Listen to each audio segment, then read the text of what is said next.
ఒక పెద్ద అరణ్యంలో రుద్ర అనే పులి జీవించేది.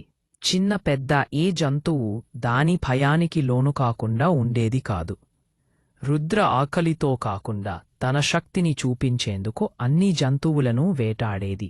ఒకరోజు సూర్యుడి కాంతిలో వాగు దగ్గర విశ్రాంతి తీసుకుంటూ ఉన్న రుద్ర దగ్గరకు ఒక చీమ వచ్చింది.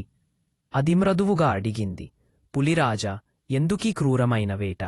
ఈ అరణ్యంలో అందరికీ సరిపడా ఆహారం ఉంది కదా. రుద్ర ఆ మాట పట్టించుకోలేదు. వెంటనే ఒక చిన్న కుందేలను పట్టుకుని తన భోజనంగా చేసుకున్నాడు. అలా దాని భయంతో అరణ్యం నిశ్శబ్దమైంది. పక్షులు కూడా పాటలు ఆపేశాయి. ఒకరోజు పక్క అరణ్యం నుంచి వీరని పేరుగల ఒక సింహం వచ్చింది. అది రుద్రను చూచి దయలేని శక్తి బలహీనత మాత్రమే అని చెప్పింది. ఆ మాటతో వీరిద్దరి మధ్య ఘోర యుద్ధం జరిగింది. కాని చివరికి రుద్ర ఓడిపోయి తీవ్రంగా గాయపడ్డాడు. అతని చూచి ఎవరూ సహాయం చేయలేదు. అతడు గతంలో చూపించిన క్రూరత కారణంగా అందరూ దూరమయ్యారు. కాని ఒక తేడా, ఆ చిన్న చీమ మాత్రం వచ్చింది. అది దయగల ఎలుగుబంటి వద్దకు వెళ్లి సహాయం కోరింది. వారు ఇద్దరూ కలిసి రుద్రగాయాలను నయం చేశారు. కొన్ని రోజులకు రుద్ర మళ్లీ ఆరోగ్యవంతుడయ్యాడు.